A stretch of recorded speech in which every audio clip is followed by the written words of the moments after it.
Okay, so today we're going to do something different again, which is a conversation with director Mark Hensley, who made the film He Moves Unseen. One of the shorts that I previously reviewed on the channel had a really distinct visual style. Wasn't thrilled about the narrative, but we're talking to him today about what is a short film, some tips for no budget filmmakers, and his process. This is going to be a two-part series, so the first part will just be a conversation with Mark. The second part will be a DaVinci Resolve tutorial on getting the look of his film, which I'm really interested in and will be out next week. So hope you enjoy. Whatever knowledge I might have, I like to spread it so that people that are wanting to make films can get encouraged to do so. So that's a big thing for me. It's because I mean I'd never thought of being a filmmaker ever until 5 years ago, and 4 years ago I bought my first camera. So I have this thing I always tell people, like, look, if I can do it, so can you. And it's just do it. That's the thing. How do you actually see short films? Are they the gateway to feature films? Is it a place for you to experiment and make mistakes, or what is They it? are, yes, they are absolutely. I look at them as training wheels. They are what I personally learned the most from doing the shorts is what I was doing wrong. And Mhm. so I get back, I go, oh, you know what? Next time I really need to pay attention to this.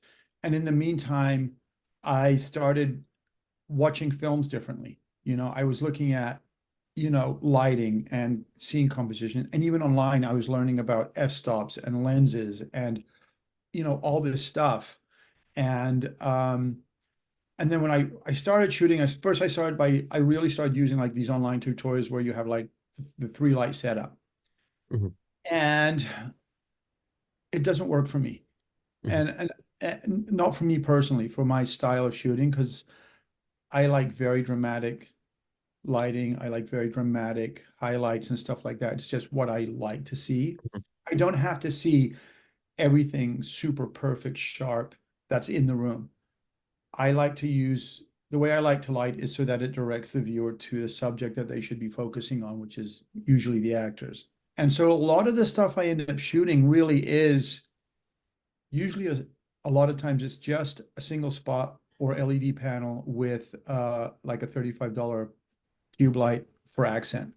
And then I taught myself to color correct and fix whatever I couldn't fix in the actual location, because I am shooting guerrilla style. A good example is that scene in The Visit of the guy arriving at the train station.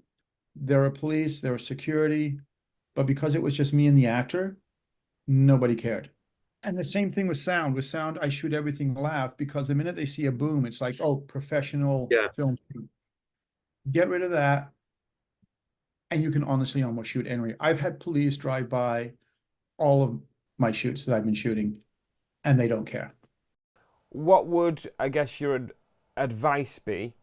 Or what is your priority? Because like when I watched your film, I was like, I know he's working with the actors. He's speaking to the actors. I think that's a downfall of my film, is that I'm very technical, but I feel that you really go, right, this is here, this is there. So what would be your I do. priority? I my biggest thing would be to do the exact opposite, not worry about the technical, because for me, a great performance and a is always going to win over a technically perfect looking shot. But that's the other thing I do. Before you even start shooting, you need to audition your actors. They nothing can save a bad actor. I mean, I'll give you an example. I cut myself out of one of my own cameos in one of my films. I swear to God, it was literally like a 10-second thing of me turning around at a reaction from somebody. And I kid you not, I got home, I put it in, I edited it in the film, and I immediately called a friend. I said, I need to reshoot the scene because I look like an idiot. I think people get hung up on equipment. Like all my films I've been shooting with lavs. And you know what? You don't have to go out and spend $6,000 on lav mics and a recorder. All my films are being shot with lavs that range in the 350 to $600 range for a two-channel set. Mhm. Um, because you can fix, you can warm things up in post. It's not that hard. All you need is a clean signal. Here's the thing, when it comes to sound, people can watch something and if it's a little soft focus, they can deal with that.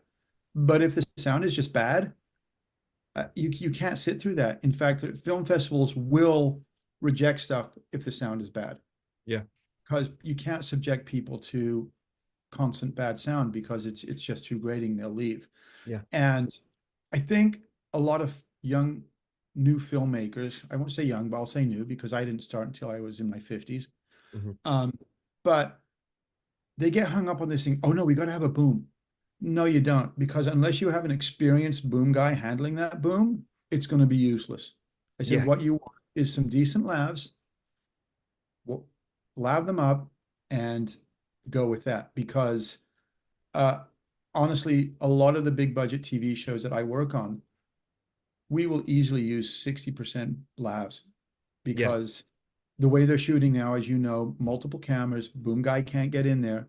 So the lavs just have to be good. Okay, so I hope you enjoyed the first part of this conversation with Mark. The second part will be available next week, so look out for that. And you know what to do: like and subscribe. Oh, it makes me feel sick asking for stuff like that. I hate it, but I've been told that's what I have to do.